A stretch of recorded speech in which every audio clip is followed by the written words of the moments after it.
Assalamualaikum warahmatullahi wabarakatuh. Salam sejahtera bagi kita semua. Selamat jumpa kembali pada channel Rudiansa.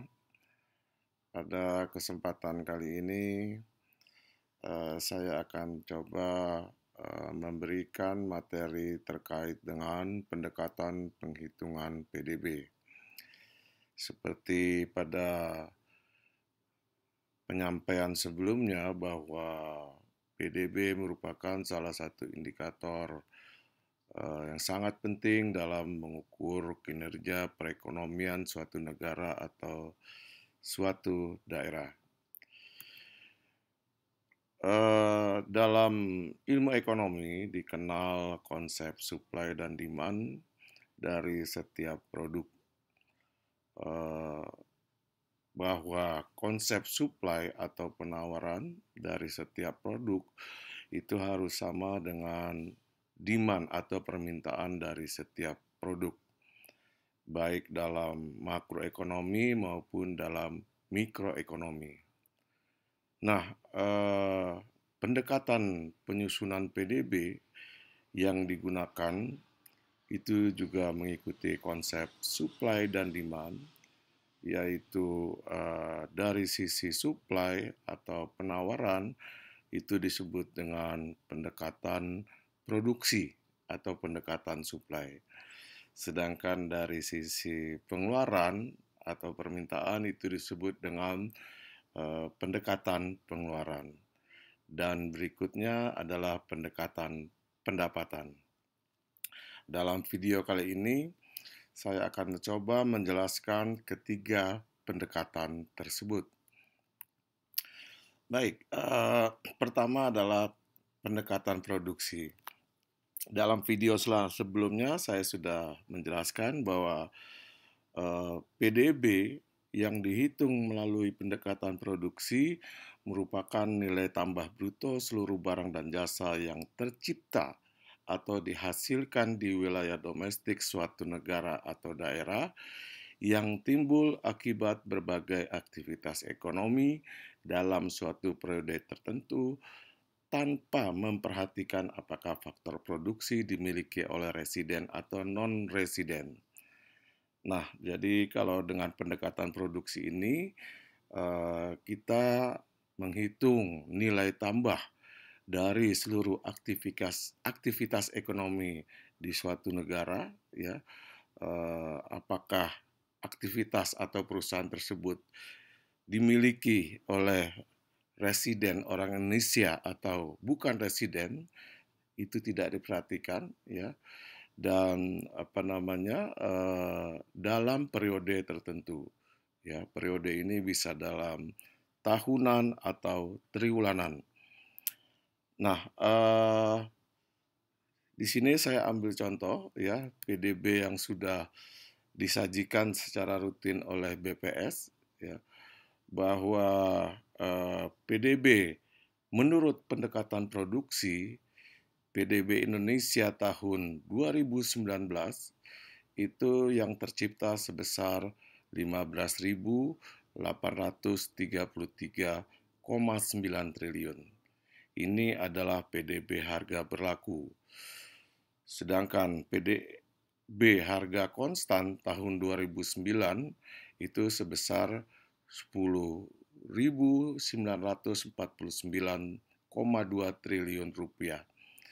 Jadi seperti saya jelaskan sebelumnya bahwa PDB ini terdiri dari dua jenis, ada yang disebut dengan PDB harga berlaku dan PDB harga konstan.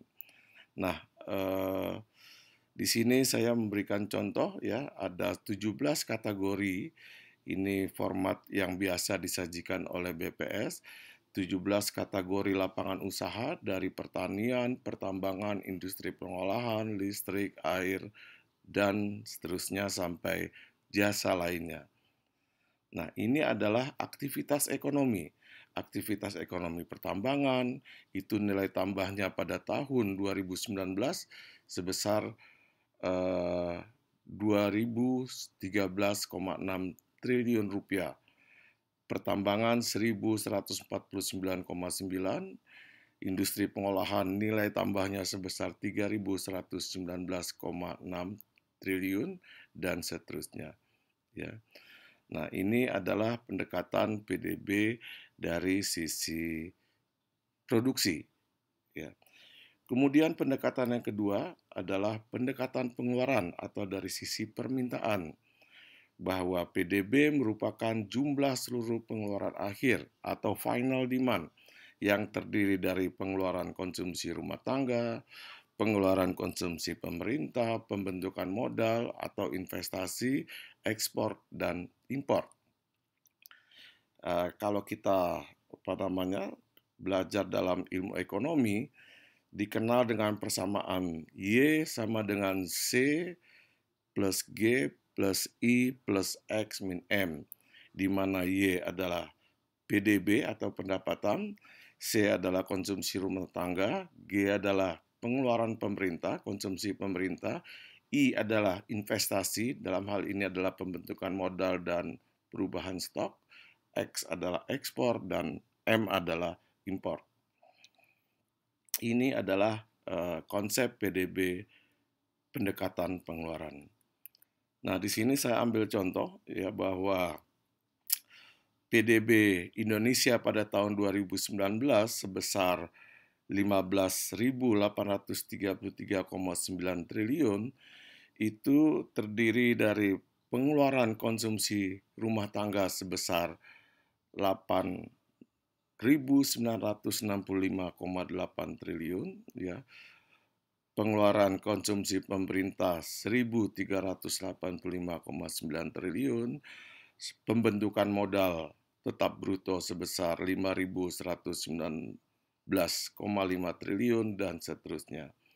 Nah, di sini terlihat bahwa pendekatan PDB dari sisi pengeluaran, komposisi atau kontribusi pengeluaran konsumsi rumah tangga lebih dari 50%. Ya. Demikian juga PDB atas dasar harga kontan. Ya. Nah, bisa dilihat ya dalam contoh ini pendekatan pengeluaran dengan pendekatan produksi itu nilai PDB yang dihasilkan adalah sama. Berikutnya adalah pendekatan pendapatan. Nah, kalau pendekatan pendapatan, PDB merupakan jumlah seluruh balas jasa faktor produksi. Faktor produksi di sini biasa dikenal dengan land, labor, capital, dan entrepreneur. Ya. Pertama terdiri dari upah gaji, kemudian kedua surplus usaha, ketiga penyusutan, keempat pajak atas produk, dan kelima subsidi atas produk.